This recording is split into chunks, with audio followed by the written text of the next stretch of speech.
Once again, we're going to use the file in the Chapter 6 folder called Chapter 6, Sections, Elevations, Callouts. The Elevation tool is found on the View tab in the Create panel. There are several ways of creating elevations. With the Elevation tool, we're able to create a building elevation or a framing elevation.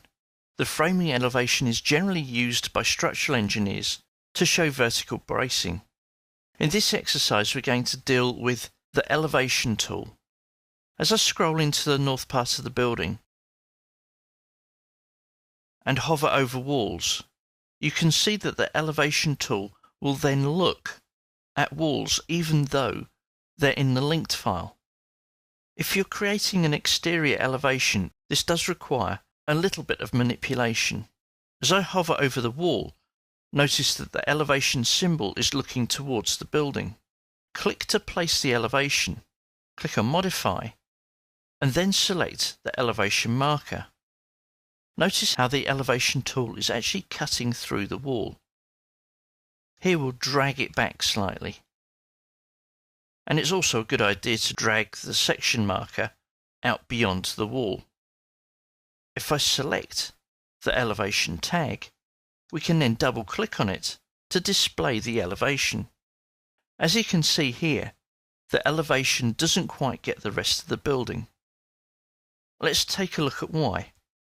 We'll go back to the Level 1 documentation, select the elevation marker, and here we can see, if we scroll out, that we need to drag the far end of the elevation so that we can see the rest of our building. Just like the section, the elevation is displayed under Mechanical as we created the elevation in a mechanical discipline view.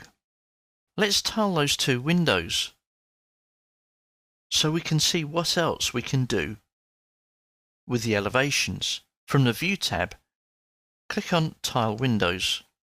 If I select the elevation marker in the Plan View and scroll out, we can see the extents of the elevation, which shows us the crop region in the actual elevation itself.